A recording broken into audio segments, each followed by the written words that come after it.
వల్ల Yadadri thermal power ప్లాంట్లో విద్యుత్ ఉత్పత్తి నిలిచిపోయింది.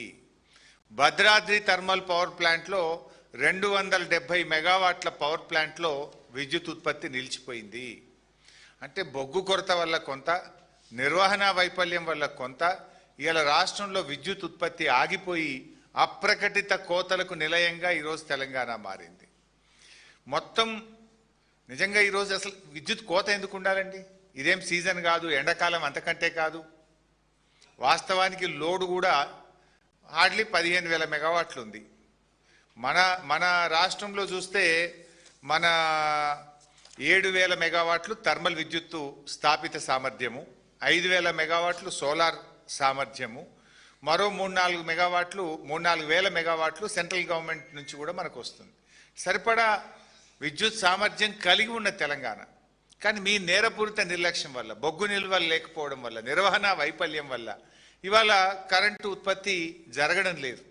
ఉదాహరణకు నిన్నటి మీరు చూస్తే 14వ తేదీ తెలంగాణ థర్మల్ విద్యుత్తు స్థాపిత సామర్థ్యం 7,180 మెగావాట్లు. నిన్న ఎంత కరెంట్ ఉత్పత్తి అయిందంటే 3,190 మెగావాట్లు. ఎంత అన్యాయం చూడండి.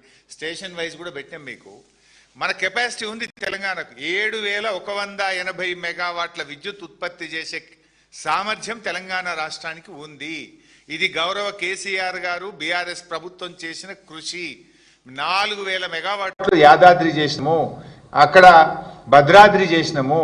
కానీ మేము కట్టిన ఇల్లు పెట్టిన పొయ్యోలే ఇచ్చిపోతే నడపశాతం గవర్నమెంట్ ఏంది ఇది? నిన్నటిది this is not my figure, ఇది ఆన్లైన్ ఫిగర్. నిన్న 7,180 మెగావాట్ల సామర్థ్యం తెలంగాణకు ఉంటే వీళ్ళు ఉత్పత్తి చేసింది 3,190 మెగావాట్లు. అంటే మీరు సగం కూడా చేస్తలేరు. అంటే ఇలా మన రాష్ట్రానికి ఉన్నటువంటి సామర్థ్యంలో 44% ఉత్పత్తి చేస్తున్నారు, 66% మూతపడేసింది మీరు. అంటే రాష్ట్రానికి ఉన్న కెపాసిటీని కూడా విద్యుత్ ఉత్పత్తి చేయక అప్రకటిత కోతలు పెడతా ఉన్నారు. ఎప్పుడు పడితే అప్పుడే కరెంటు పోతా ఉంది. ఇవాళ రైతులు రోడ్ల మీదకి వచ్చారు. 11 జిల్లాల్లో సబ్స్టేషన్ల ముందు ధర్నాలు చేసింది ఇవాళ రైతులు, మా కరెంటు సరిపోవడం లేదు అని. బొగ్గు సరఫరాలో వైఫల్యము, నిర్వహణలో వైఫల్యము, బొగ్గులో స్కాము, పవర్లో స్కాము, శాండ్లో స్కాము, ల్యాండ్లో స్కాము, అంతా స్కాములమయం. అసలు ఈ రాష్ట్రం మీద సోయే లేదు, మీకు బాధ్యతనే లేదు. మీకు మీ నిర్లక్ష్యం వల్లనే ఈరోజు విద్యుత్ ఉత్పత్తిలో ఇబ్బందులు వచ్చినాయి, సరఫరా తగ్గింది. అందుకే రాష్ట్ర వ్యాప్తంగా ఈరోజు కరెంటు కోతలు జరుగుతూ ఉన్నాయి. ఇలా పరిస్థితి ఏంది? ఒకవైపు వర్షాలు పట్టలేవు, ఎలినినో వస్తుందని 3 నెలల కిందనే ప్రపంచం చెప్పింది, కేంద్ర ప్రభుత్వం చెప్పింది, శాస్త్రవేత్తలు అందరూ కూడా చెప్తున్నారు. మరి మీ ముందస్తు ప్రణాళిక ఉండద్దా? మీకు ముందు జాగ్రత్త చర్యలు ఉండద్దా? ఇలా రిజర్వాయర్లలో నీటి నిల్వ సామర్థ్యం 33% ఉంది తెలంగాణలో, దేశంలోనే అతి తక్కువ. హైడల్ పవర్ ఉత్పత్తి చేద్దామంటే నీళ్లు లేవు, థర్మల్ పవర్ ఉత్పత్తి చేద్దామంటే బొగ్గు లేదు. అంటే అసలు ఏం చేస్తున్నారు మీరు? గవర్నమెంట్ నడిపే వాళ్ళకు ఇలా మరి నీళ్లు లేవు, హైడల్ పవర్ ఉండదు ఈసారి, మరి కనీసం థర్మల్ పవర్ అన్న 100% ఉత్పత్తి చేయాలి, దానికి బొగ్గు నిల్వలు స్టాక్ పెట్టుకోవాలి అనే సోయి చేయాల్సిన బాధ్యత లేదా? బొగ్గు మంత్రి, విద్యుత్ మంత్రి 2 బట్టిగారే కదా. ఆనాడు కేసీఆర్ గారు ఉదయం లేవంగానే ఖచ్చితంగా రాష్ట్రంలో కరెంటు సరఫరా మీద 5 నిమిషాలు రివ్యూ చేసినాకనే ఆయన దినచర్య ఆ రోజు ప్రారంభమయ్యేది.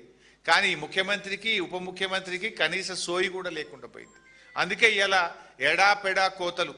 పేరుకే మాది కాంగ్రెస్ పార్టీ పేటెంట్ అంటారు.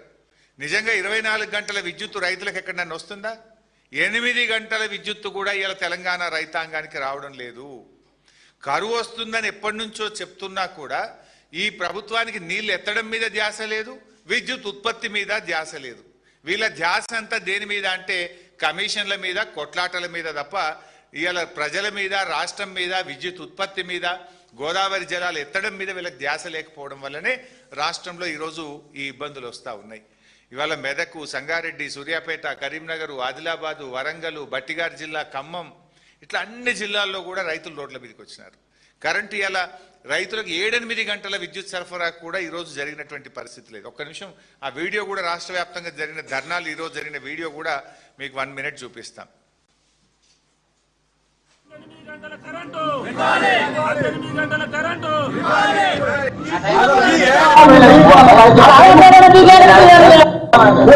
మళ్ళీ